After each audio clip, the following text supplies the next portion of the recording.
Fans of the Marvel Cinematic Universe generally know what to expect when they go to catch the latest Marvel movie, a whole lot of entertainment and fun. But with all that fun has come a share of sadness and tragedy. These are just some of the darkest Marvel movie moments. We all knew that Avengers Infinity War was going to mess with our emotions. Thanos was going to get center stage, he was on a mission to wipe out half of all life in the universe, and there would be blood. We were all prepared for the most straightforwardly grim experience the MCU had offered us thus far. What no one could have prepared for at all was the film's brutal opening scene. As the survivors of the destruction of Asgard were cruising through space on their way to their new home on Earth, the trip is interrupted by Thanos and his cronies, who had an inkling that the Space Stone just might be aboard. He's right, it is, of course, in the possession of Loki. After Thanos makes it clear he's not screwing around by impaling Heimdall, Loki attempts to pull some of his signature trickery by offering up the stone, and then attempting to stab Thanos in the throat. It doesn't work. The big purple bad then seizes the beloved trickster god, who had endeared himself to audiences for the last 7 years, and straight up snaps his neck like a twig.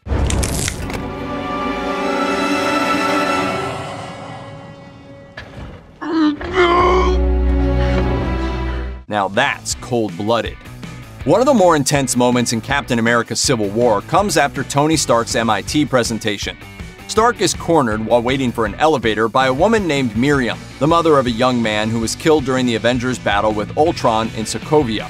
Stark briefly misreads the conversation as an assassination attempt, and later, after the Avengers are presented the Sokovia Accords by Thunderbolt Ross, we see that it's stuck with him in a major way.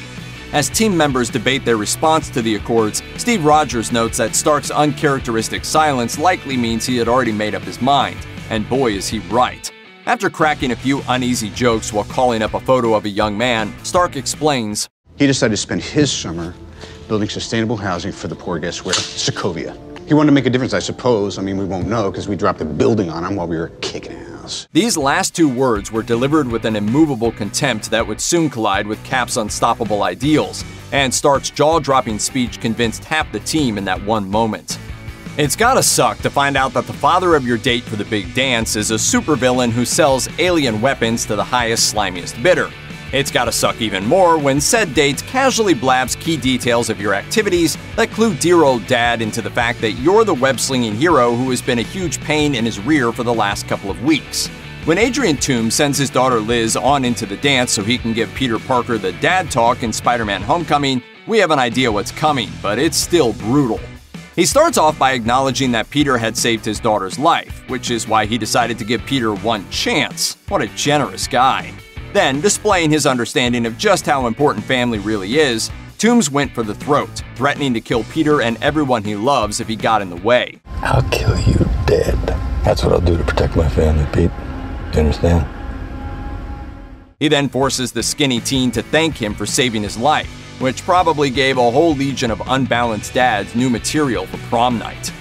Considering that it's a film that features the near annihilation of the human race at the steely hands of a killer artificial intelligence, it's a bit odd that the darkest moment in Avengers Age of Ultron comes before we've even seen the opening title card.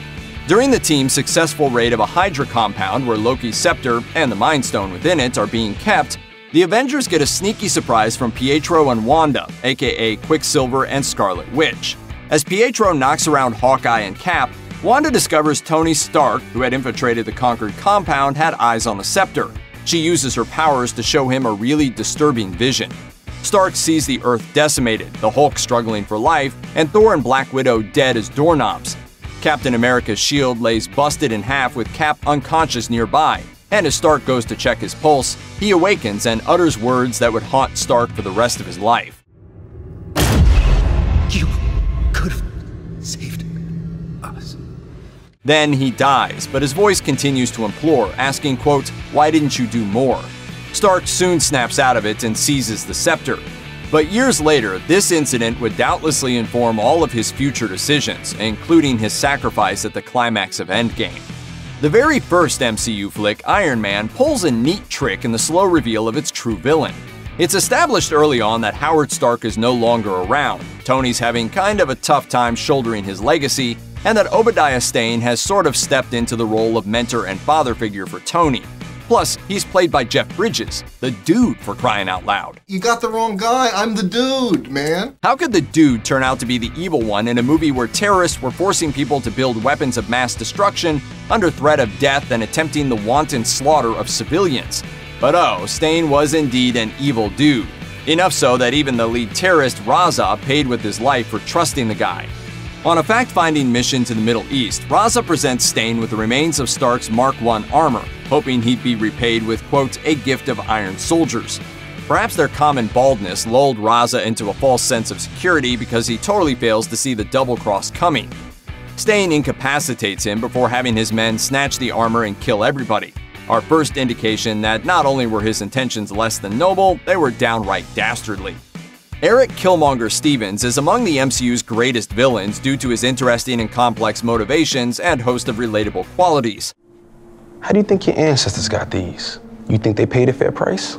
Or did they take it like they took everything else? Mercy, however, is not one of those qualities. In Black Panther, when he challenges his cousin T'Challa for the throne and the title, we were expecting a knockdown, drag-out brawl. We just weren't expecting Chuck to certain doom over cliff to be added to that descriptor.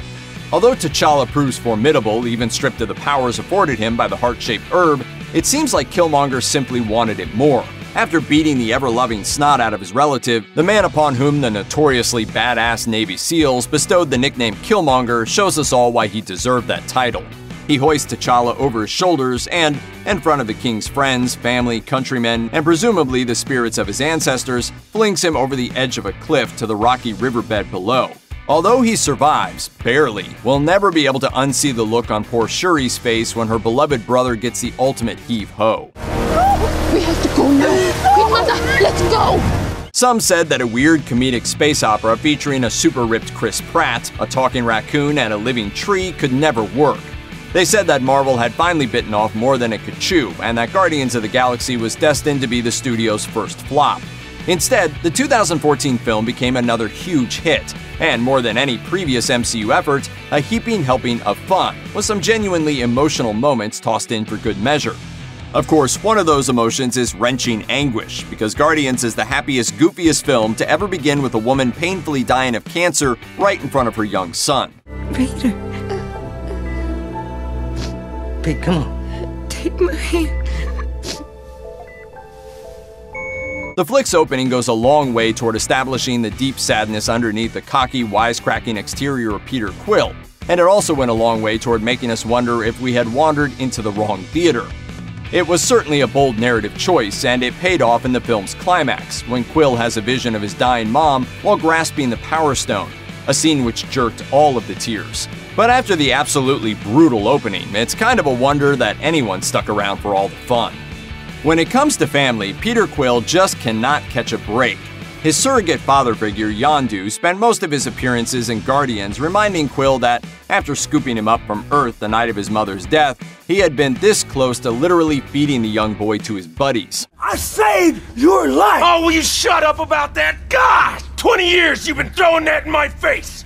Like it's some great thing not eating me! In the flick's 2017 sequel, Guardians of the Galaxy Volume 2, it looked like Quill might finally find true family by way of Ego, the celestial and living planet, who had come down to Terra to have a fling with Quill's mother.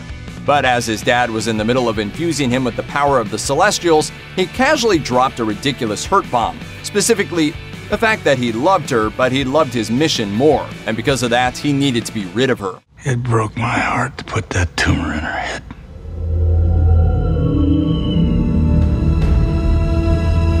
What? Of course, this sent Quill into a blind rage, and with the help of the Guardians, he defeats the cancer-causing planet.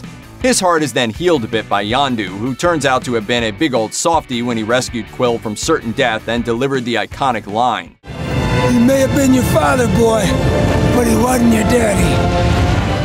Then Yondu was promptly killed. Seriously, this dude just can't catch a break. So, let's just skip the whole love interest killed by her big, evil purple father thing. That's just way too much to handle right now. If ever in the future there is a darker MCU moment than the decimation and its aftermath, probably no one wants to see it. It's burned into the brains of every Marvel fan. The look on Thor's face when he realized he'd blown it. Steve Rogers kneeling over a pile of ashes that used to be his best friend. Okoye watching her brave and noble king turning to dust, young Peter Parker falling into the arms of Tony Stark, and okay, just no. Sure, everyone was revived by Bruce Banner in Endgame, but we still don't want to think about that.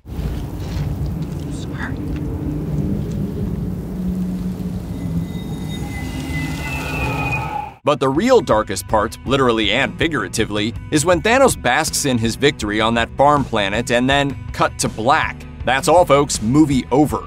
No Marvel fan will ever forget that sick, sinking feeling upon realizing that, yes, this is how this movie ends. It would be an entire freaking year before we got catharsis, before all those beloved heroes would be brought back and our fanboy and fangirl hearts could be healed.